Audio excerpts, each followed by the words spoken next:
እንግዲህ ተጠባቂው የእንግሊዝ ፕሪሚየር ሊግ የ2026-2027 ፕሮግራም ይፋ ሆኗል። ይፋ ከሆነ በኋላ ቲክታከሮች በመክፈቻው ጨዋታ ከማን ጋር እንዲደርሳቸው ፈልገው ነበር። እንዲሁም ደግሞ ከማን ጋር ያለውን ጨዋታ በጉጉት ይጠብቁታል የሚለውን ነገር አብረን እናያለን። ወደ ቪዲዮ።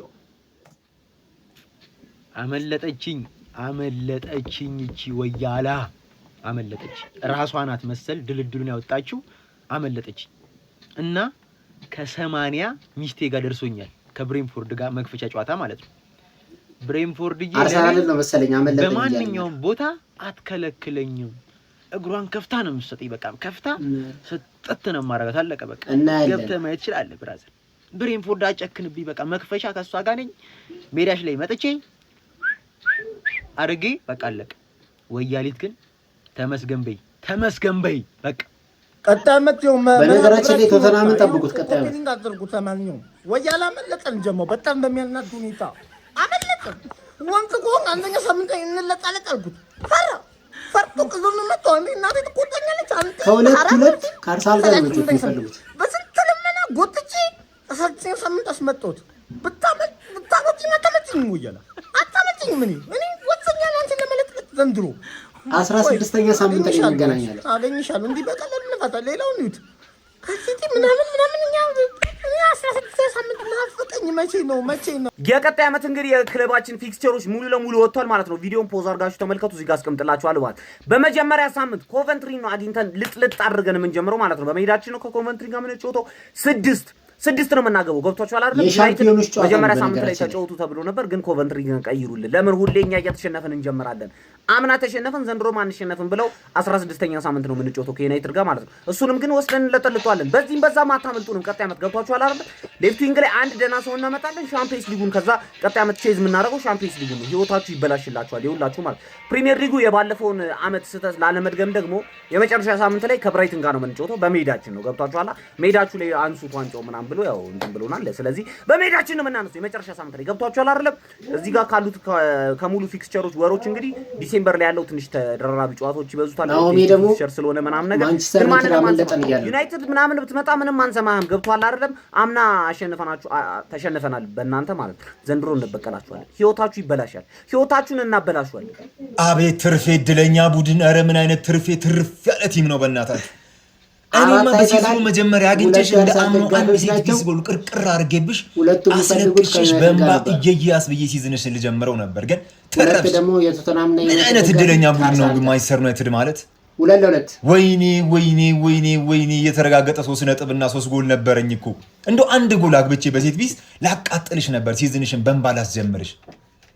ምን አይነት እድለኛ ቡድን ነው ምድረ ቀሪ ሁላ ይልሃል። ቀጣይ ሲዝን እንግዲህ ፕሪሚየር ሊጉን አድርገን የምንበላበት ፊክስቸሮች ተለቀውልናል ማለት ነው። መጀመሪያ እንደምታዩት ቦርንማውዝ ነው የምገጥመው። ለምን አባ ነው ነጥብ ያስጣልከኝ የምበላውን የእንግሊዝ ፕሪሚየር ሊግ ብዬ በሜዳዬ እንደፈረደበት ግርፍርፍ አድርጌው ጀምራለሁ ማለት ነው። ከዛ እንደምታዩት እንግዲህ ዩናይትድም አዌ አለን ማለት ነው። 4ኛ ሳምንት ላይ አይ ቲንክ የሚያናድደው ግን ዘንድሮም ወደ መጨረሻ አካባቢ በጣም ከባባድ ፊክስቸሮች ነው ያሉብን። ፕሪሚየር ሊጉ አዳዲስ ዊነር ነው ከዚህ በኋላ ማየት የምንፈልገው። ይሄን ቲም ገባ እያለ ራሱ ጥልቅ እንዲል አይፈልጉም። መሀል ላይ ከቪላ አለ ዘንድሮም ወደ መጨረሻ፣ ከሰንደርላንድ አዌ ያለ መጨረሻ ላይ። ስለዚህ እኛ ምን እናደርጋለን? ቀደም ብለን 30ኛ ሳምንት ላይ እናረጋግጣለን ማለት ነው። ቋጠሮም እንደምታዩት በመጀመሪያ ሳምንት ነው የሚጀምረው። የልጅ ነገር ስለሆነበት ነው። ያው ህፃናት ይመኛሉ ነገራችን። አይሰማሙም ነው የምልህ። እነሱ ፕሪሚየር ሊግ በልተዋል። ሌላኛው በጉጉት ተጠብቀው የነበረና እንደምፈልገው የሆነልኝ ነገር ቢኖር አርሰናልን መጀመሪያ በሜዳቸው ነው የምናገኛቸው። ከዛ የሆነ ነገር ፈጥረው እንኳን የሆነ ነገር ቢሉን እንደለመደው በሜዳችን መልሰን ስጥት በሜዳችን ከተጫወቱ በኋላ ከባባድ ጨዋታ ያለባቸው። ከዚህ በፊት አይ ቲንክ ኒውካስትልን ተጫውተው ነው እኛን የሚያገኙን። ከዛ ሊቨርፑል አዌ ያላቸው፣ ዩናይትድ አዌ ያላቸው። እዛው አካባቢ ከባባድ ነው ያለበት። ሊቨርፑልም ከኒውካስትል የሚገርም ጌም አለው የመክፈቻ ጨዋታ ላይ። መጨረሻ ላይ ሰኞ ቼልሲ ትጫወታለች። ያበደ በቃ ወደ ቋ ኦኬ ጋይስ ዊ ሃቭ አ ብሬኪንግ ኒውስ። የክለባችን ቀጣይ ዓመት ሙሉ የፕሪሚየር ሊግ ጨዋታ ወጥቷል ማለት ነው። አንድ መጥፎና አንድ ደግሞ ደስ የሚል መርሃ ግብር አለ ማለት ነው። ከመጥፎ ዝጀምረላችሁ የመጀመሪያ ሳምንት ጨዋታችንን የምንጫወተው ሰኞ ነው። በጣም በሚያስጠላ ሁኔታ ሰኞ ድረስ ልንጠብቅ ነው፣ ሌሎቹ ተጫውተው እስኪጨርሱ ማለት ነው። ሌላኛው ደግሞ አስደሳችሁ ዜና የመጨረሻ ሳምንት የፕሪሚየር ሊግ ጨዋታችን በሜዳችን የምንጫወተው። ይህ ማለት ነው ዋንጫውን የምናነሳው በሰው ሜዳ ሳይሆን በሜዳችን ነው ማለት ነው። ይሄ በጣም ደስ ያለኝ ዜና እሱ ነው። ይሄ የመጀመሪያ ሳምንት የሁሉም የፕሪሚየር ሊግ ክለቦች የመጀመሪያ ሳምንት ጨዋታ ነው። እንዲህ ነው ተመቻችሁ መርሃ ግብራችን። እኔ አለመውረዱ የሚያረጋግጠው በሜዳው ነው የመጨረሻው ጨዋታ። ለማንኛውም ምርጥዬ ነው። ኮሜንት ላይ ሀሳባችሁን ኮፒ አድርጉ፣ ፎሎ አድርጉ። መልካም ቀጣይ ሲዝን ዋንጫውን የምናነሳበት ጨዋታ ይፋ ሆኗል። አንድ ኦፍ አርሰናልን ያደረገው እኔ በጣም 3 ወሳኝ የጨዋታ ሳምንታቶች ብዬ ያሰብኳቸውን ልንገራችሁ። የመጀመሪያው የመክፈቻው 5 ጌሞች ማለት ነው በጣም ኢንተረስቲንግ ናቸው። ለማየት በጣም የሚያጓጉ ፕሪሚየር ሊጉ ሞቅ አድርገን እንድንከፍተው ምናምን የሚያደርጉ እና ትንሽ ሊያስቸግሩም የሚችሉ ናቸው። የመጀመሪያው የመክፈቻ ጨዋታ ቪላ ኮቨንተሪ ራሱ ምን ይዞ እንደሚመጣ አይታወቅም። የአርብ ማታ ጨዋታ ነው። የአርብ ማታ ጨዋታ ምት የሆነ ጨዋታ ነው። ከዛ ቪላን አስቡት። ከዛ ኮቨንትሪ ዋንጫ በልቶ የመጣ ቡድን ነው። ከዩናይትድ ይሻላል በነገራችን። አዌይ ይበዛዋል ጨዋታዎቹ። ቪላን አዌይ ነው፣ ሰንደርላንድን አዌይ ነው፣ ብራይተንን አዌይ ነው የምንገጥመው ማለት ነው። ከእሱ ትንፋሽ ወስደን ምናምን ነገር ደግሞ ማለት ነው ስንመለስ እዚህ ጋር ሆም ሲቲ እናስተናግድና ብሬንፎርድ እናስተናግድና ከዛ አዌይ ደግሞ ብሬንፎርድ አዌይ ከዛ ቶተንሃም አዌይ ማለት ነው። ከዛ ቦርንማውዝ ከዛ ዩናይትድ ፕሪሚየር ሊጉ ያበደ ነው።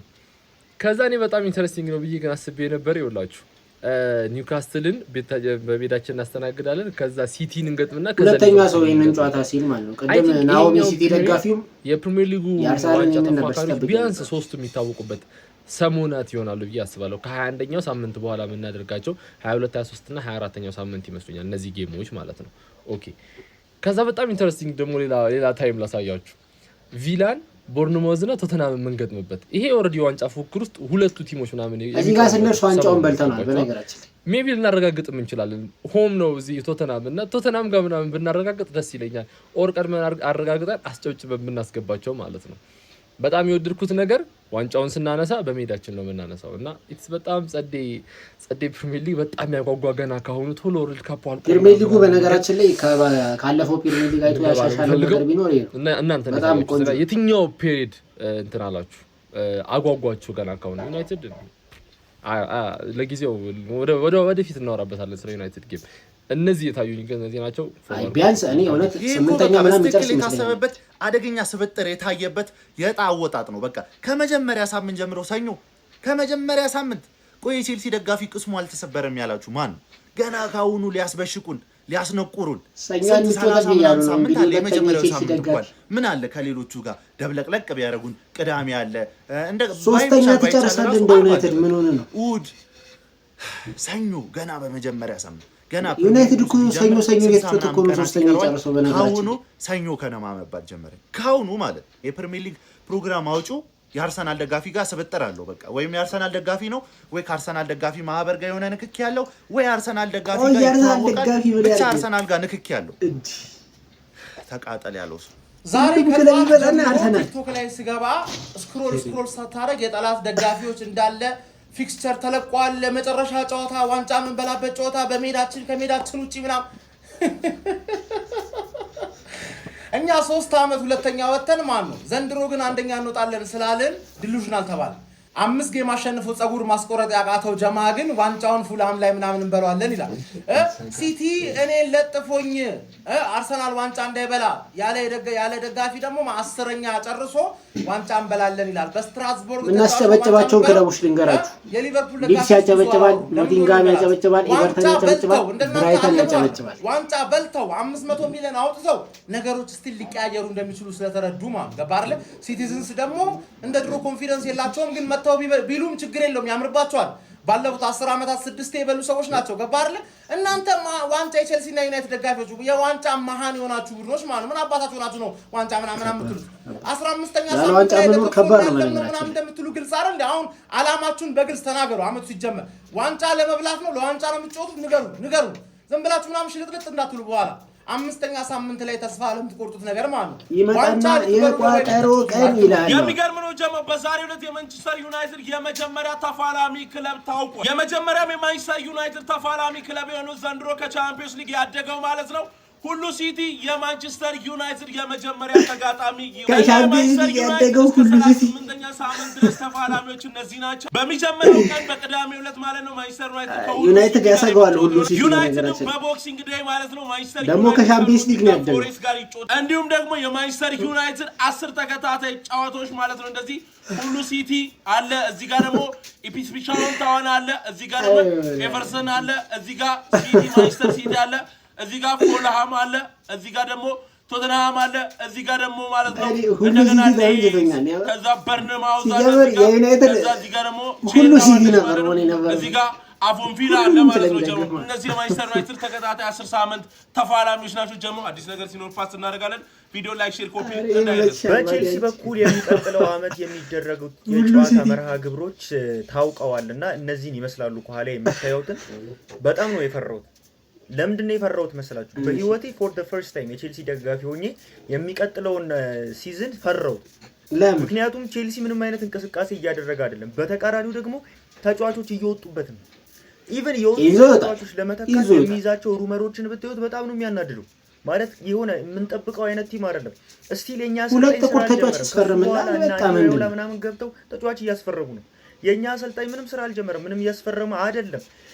ማናጀር ነው ተብሎ መጥቷል። ቶተንሃምን ፈሩት። ቀጣይ ዓመት በነገራችን ቶተንሃምን ፈራው። መስኮቱ ላይ ትልልቅ ተጫዋቾችን ከተወሰዱ በኋላ ማንን ልናስፈርም ነው? እኔ ጥያቄ ነው የሆነብኝ። ቶተንሃም እንኳን ስንት ተጫዋች ነው ያስፈረመው? አትሊስት ቶተንሃም ከነበረበት 2 ዓመት እንትን ውስጥ ነቅቷል። አሁን እያስፈረመ ያለውን ተጫዋች ዲዘርቢን ከቀጠረ በኋላ በጣም ትልቅ ለውጥ ለማድረግ እየተጣጣረ ነው ያለው። የኛዎቹ ግን ምንም ለማስፈር ጭራሽ እየለቀቁ ነው ተጫዋች። በጣም እየለቀቁ እኮ ነው። አሁን ነገ ከነገ ወዲያ ኢንዞ ፈርናንዴዝን ሂርዊጎ ሲባል ሻምፒዮንስ ሊግ አትጩት። የትኛው አውሮፓ ውድድር ላይ የለ ማን ይቆየልህ ካንተ መልቀቅ ላይ ነው ትኩረት ያደረጉት። ግን ኤንዞና ኩኩሬላ ወጥተው እስቲል ባዲያሽሊ ቶሲንና ዲሳሲ ቼልሲ ናቸው። እኔ ምን እየተካሄደ እንደሆነ አልገባኝም። ለካራባኦ ካፕ ቻምፒዮንስ ሊግ የለ፣ ዩሮፓ ሊግ የለ፣ ኮንፈረንስ ሊግ የለ። የምር እኔ በጣም ነው የፈራሁት። ይሄ ሞተ በቃ የኔን ቲም ገደሉት። በቃ እግዚአብሔርን እንደዚህ ነው ወጉት ቼልሲ ጌታን እውነቴ የሚያስጠላ አወጋግ የሚያስጠላ አገዳደል ነው። ሰው የእጁን ያገኛል። ይመቻቸው። እውነት የሚያስፈርሙት ተጫዋች ማን እንደሆነ እንኳን አናውቅም። ምን እየተካሄደ እንደሆነ እንኳን አናውቅም። ምን እንደሚያደርጉ አናውቅም። ግን ይሄው ፊክስቸሮቹ ወጥተዋል።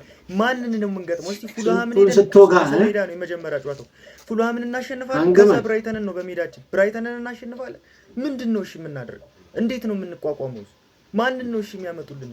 እኔ እንጃ እኔ አላውቅም። እስቲ ሀሳባችሁን ግን ኮሜንት ሴክሽን ላይ አስቀምጡልኝ። ደግሞ ኮፒ ሊንክ እሺ የቀጣይ ዓመት እንግሊዝ ፕሪሚየር ሊግ ፊክስቸር ተለቋል ማለት ነው። ቦርንሞዝን በመግለብ ነው ምንበርከው ማለት ነው። አለቀ ብሎኛል። ብቻ ይሄ ሙሉ እንትኑ ብዙ ተጠባቂ ጨዋታ ያለ አይመስል። ትንሽ ሊቨርፑል ከኒውካስትል መሰል ግን የሚያናድ ነገር አለ። ምንድነው እሱ? የቀጣይ ዓመት የኛ ጨዋታ የመጨረሻ ሳምንት እያየሁት አራስቶ ቪላ የሚባል ቲም አንተ ሲያስጠሉ ወደዛ አንተ ከ37 38 ሳምንት ሁሌ እንዳገናኙ ነው። እኔ ምንድነው ችግሩ?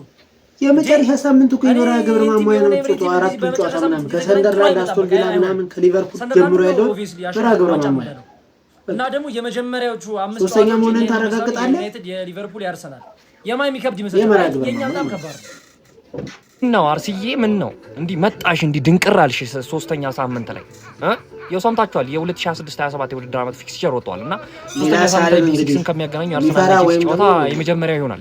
ከቢግ ሲክስ ጨዋታዎች በቃ ሚርበተበት አርሰናል ሰው ምን ጠጋ ብንል አይሻልም? ምን የት ሄዳለሁ? ወደዛ ጠጋ ብለን እኮ ምን የት ሄድብሻል? ጠጋ ብትልም አይቀርም። በዚህኛው ከአሎንሶ ጋር ነው ግን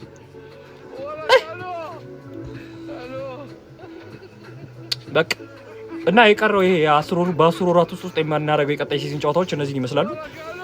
ያው የመጀመሪያ ሳምንት አካባቢ ቀላል ይመስላሉ፣ ግን ቀላል ብሎ ነገር የለም። በቃ ገባ ፕሪሚየር ሊግ ነው አባቴ። ፕሪሚየር ሊግ ላይ ቀላል ምናምን የሚባል ነገር የለም። ለማንኛውም አርሰናል የሚበለው ፕሪሚየር ሊግ ፕሮግራሙ ወጥቷል። የመጨረሻ ጨዋታችንን የምናደርገው ከብራይተን ጋር ነው። ሜዳችን ላይ አስጨብጨበን 4 ጨዋታ እየቀረን መብላታችንን እናረጋግጣለን። ሰብስክራይብ ማድረግ እንዳይረሳ። ይመቻችሁ።